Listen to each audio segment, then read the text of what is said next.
Ok, bueno, para este ejercicio 17, dice, parece razonable que la raíz de n tenga que ser irracional cuando el número natural n no es el cuadrado de otro natural. Aunque puede utilizarse el método del problema 13 para resolver cualquier caso particular, no está claro a priori que siempre funcionará.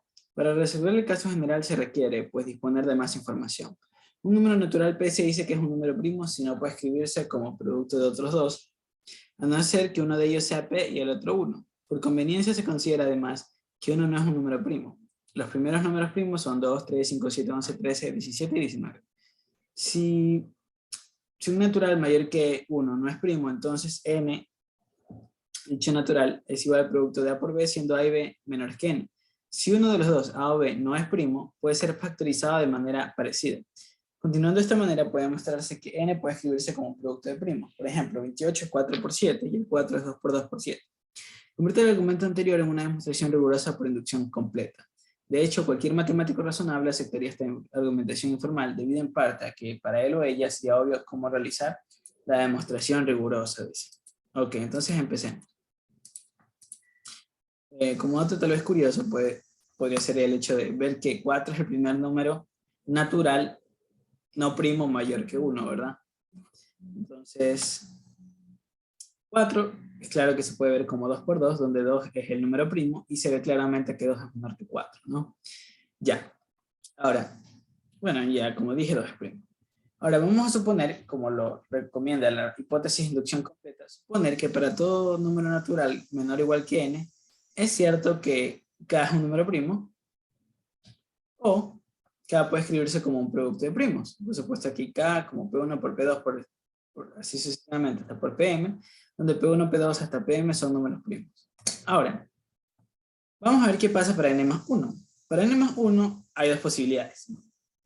Una, que n más 1 no sea divisible para algún número natural distinto de 1 y de n más 1. Y la otra, que n más 1 es divisible para algún número natural distinto de 1 y n más 1. Ahora, en el primer caso, es decir, donde n más 1 no es divisible para algún número natural distinto de 1 y de n más 1, lo que tenemos es que claramente por la misma definición, n más 1 sería un número primo. ¿Ya? Porque dice que un número es primo si no puede escribirse como producto de otros dos distintos de 1 y de p, ¿no? Entonces, eso pasa aquí. Como no es divisible por algún natural distinto de 1 y de sí mismo, entonces n más 1 sería un número primo. Por lo tanto, cumple con lo que sería la hipótesis, mejor dicho, el resultado a demostrar. Pero ¿qué pasa en el segundo caso? ¿Qué pasa si n más 1 es divisible por algún número natural distinto de 1 y de n más 1? Bueno, pues veamos que, antes de atacarlo directamente, veamos que en cualquier caso, ningún número es divisible para alguno mayor. Puesto que si yo digo que tengo un número n más p mayor que n, claro, esto es posible si es que p es un número positivo, ¿verdad? Digo, voy a tomar m, n y p como números naturales. Ya, ok. Entonces, n más p es mayor que n. Si n más p es mayor que n, ¿qué pasa? Bueno, aquí me faltó. Aquí lo que quise decir es que si n más p es mayor que n, entonces al multiplicar mi lado derecho por un entero natural, pongamos m por n más p, esto de ley va a ser mayor que mp, ¿verdad? Pero mp, como n es un número natural, esto es mayor o igual que p, ¿verdad? Perdón, aquí no es p, aquí es n. Estaba haciendo las cosas.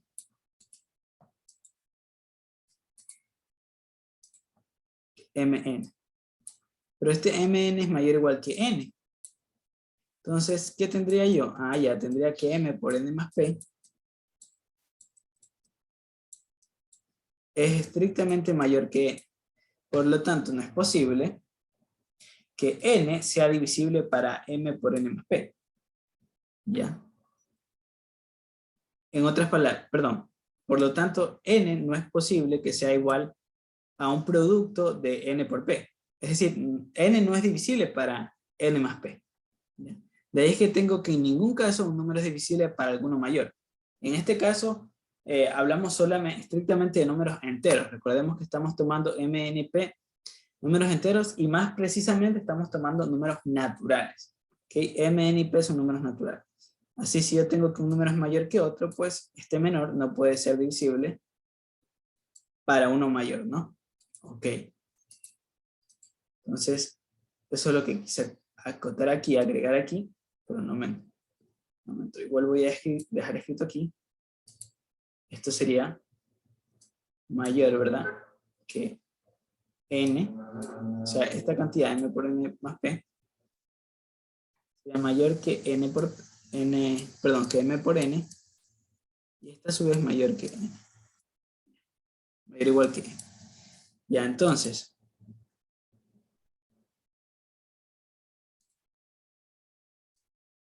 Aquí para todo m, n y p naturales.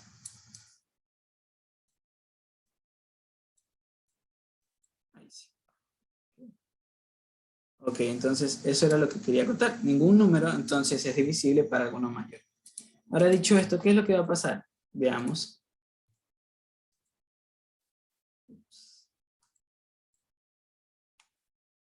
En el segundo caso, entonces, si n más 1 es divisible para algún número natural distinto de 1 y n más 1, y no puede ser divisible para alguno mayor, entonces tiene que ser divisible para uno menor o igual que n, ¿verdad? Claro, menor o igual que n. En este caso, si es divisible para g, pues no, ha de ser g por h, ¿verdad? En todo caso, si un número es divisible para 1, es divisible en realidad para 2. Entonces aquí puedo decir, debe ser divisible para g y h menores o iguales que n, con g y h naturales, de modo que ocurre lo siguiente. Yo creo que ya puedo seleccionar esto de aquí. Acá. Ya, entonces, con g y h en los naturales, de modo que n más 1 puedo escribirlo como el producto de g por h con g y h naturales. Ya. Ahora, en tal caso, ya sabemos que g y h son menores o iguales que n. Son naturales menores o iguales que n. Ah, ya. Pero como yo tenía por hipótesis de inducción completa que todo número menor o igual que n o es primo o puede escribirse como producto de primos, entonces G y H son primos o cada uno de ellos puede escribirse como producto de primos, ¿no? Entonces, analicemos cada caso. Aquí he puesto ahora como G y H cumplen las condiciones para la hipótesis de inducción, cumplen las condiciones de hipótesis de inducción, de donde obtenemos que si solo G es primo, la expresión nos quedaría n más 1 igual a G por H1, por H2, y así hasta HM, donde H1, H2 y así hasta HM son los factores primos de H. ¿Ok? Si solo H es primo, entonces n más 1 sería G1 por G2 y así hasta Gm por H, donde G1, G2 hasta Gm son los factores primos de G. Y si tanto G como H son primos, entonces n más 1 sería igual a G por H. Claro, ya no se puede descomponer en más factores porque ya en sí son primos. Ahora, hay otra tercera opción, y es que, si es que sería, que como dice aquí, ¿no? La hipótesis, la asunción de la hipótesis, puede ocurrir que G y H sean ambos no primos. Entonces, ahí yo puedo escribir en cambio a n más 1 como el producto de G1 hasta Gm por H1 hasta Hm. Claro que aquí lo correcto sería decir hasta un Hn para los productos de H, y aquí hasta Gm, claro, y hasta Hm. ¿Por qué no puedo poner los mismos subíndices? Porque yo no sé si hay una misma cantidad de factores para H y para G, ¿no? Entonces, por eso pongo n factores para H, m factores para G, y así sería la cuestión esta, ¿no? ¿Pero a qué voy con esto? Ah, ya. Ya en este caso hemos visto que si n más 1 se puede, si n más 1 no es primo, se puede descomponer, o mejor dicho, se va a descomponer como un producto de factores, cada uno de los cuales es primo, o puede descomponerse como producto de factores primos, ¿no? ¿Por qué? Porque cumplen las condiciones de la hipótesis de inducción. Por lo tanto, ¿qué podemos decir? Bueno, entonces se verifica que todo número natural es primo o producto de primos. En el ítem 1 hemos visto que n más 1 sería primo y en el ítem 2 es un producto de factores primos. Y esto es lo que se quería demostrar para el ítem A. Ahora vamos con el ítem B. Voy a borrar todos estos dibujitos. Dice, un teorema fundamental de la teoría de números enteros, teorema fundamental de la aritmética, que no demostraremos aquí, afirma que esta factorización es única, salvo en lo que respecta al orden de los factores. Si, por ejemplo, el 28 no puede escribirse nunca como producto de números primos, uno de los cuales sea 3. Tampoco de manera que el 2 aparezca una sola vez. El lector debería ahora ver clara la razón de no admitir a 1 como número primo. ¿Ya? Ok. Entonces. Ya, entonces, ¿por qué dice que debería haber clara la razón de que uno no puede verse como primo? Porque uno puede verse como... Bueno, el 1 no puede, en realidad el 1 no se puede escribir como producto de factores primos. Ya, pues entonces, de ahí eso puede sugerir tal vez una idea de por qué el 1 no se lo considera como primo. Pero tal vez una definición que sería un poco más aceptable y un poco más fácil de entender es la que nos dice que un número primo es aquel que tiene únicamente dos divisores distintos. Entonces el 1, como simplemente no tiene dos divisores distintos, nomás es divisible para 1, entonces no es primo. Pero todos los demás que conocemos como primos sí cumplen la condición de que solamente tienen dos divisores enteros y distintos, ¿no? Los divisores enteros y distintos. Muy bien. Ya. Ahora sí, vamos con el ítem B. Dice, utilizando este hecho demuestra que la raíz cuadrada de n es irracional a no ser que n sea igual a un m cuadrado por algún natural n. Entonces veamos, ¿qué pasa? Entonces vamos a tomar un n de los naturales y vamos a ver qué pasa con su raíz cuadrada. Supongamos que raíz de n es racional. De ser así, existen enteros p en los naturales y q también, ¿ya? Tales que la raíz de n puede escribirse como p sobre q, con p sobre q una fracción irreducible, es decir, sin factores primos en común entre p y q. Bueno, aquí quería traer el recordatorio algo. El autor nos demostró en una parte del capítulo que la raíz de 2 era irracional, diciendo lo siguiente, ok, supongamos que la raíz de 2 fuera racional, entonces existen naturales p y q tales que p sobre q al cuadrado es igual a 2. Y se podemos suponer que p y q no tienen divisores en común. Ya. Ya. Entonces, aquí, visto desde lejos, podría parecer que mi hipótesis para la raíz de n racional difiere en la de la raíz de 2 para suponer que la raíz de 2 es racional. Porque aquí dice que P y Q no tengan divisor común y lo que yo estoy poniendo es que P y Q no tengan factores primos en común. Pero si uno presta un poquito más de atención se dará cuenta que estas dos definiciones son equivalentes. Puesto que si dos números no tienen divisores en común, no tienen entonces factores primos en común. ¿Por qué? Porque los mínimos divisores de cualquier número natural mayor que 1 son factores primos. Entonces, si no tienen ningún divisor común es porque no tienen factores primos en común y viceversa. Al ser los números primos los mínimos divisores de un todo natural mayor que 1, entonces si los números no tienen factores primos en común, entonces no van a tener divisores en común. Ya, entonces, el suponer que P y Q no tienen factores comunes, no tienen factores primos en común, o decir que P y Q no tienen divisores en común, en realidad estamos hablando de lo mismo. Pero ahora podemos hablar de P y Q con relación de factores primos con mucho más peso. ¿Por qué? O sea, no con mucho más peso, sino con más autoridad. Porque ya la pregunta nos ha hablado de lo que es un número primo, ¿verdad? Y de que todo número natural puede escribirse, es un primo o puede escribirse como un producto finito de factores primos. Ok, entonces, por dicho motivo, yo puedo decir que P sobre Q, que P puede escribirse como un producto de factores primos al igual que Q. O sea, Q también puede escribirse como un producto de factores primos. Sin embargo, podemos suponer que la raíz de n puede escribirse así, donde P y Q no tienen factores primos en común. ¿Ya? Ahora, de allí que n sería igual a p cuadrado sobre q cuadrado. Ah, ya. Pero si p y q no tienen factores primos en común, esta fracción es irreducible, es decir, ya no se puede simplificar.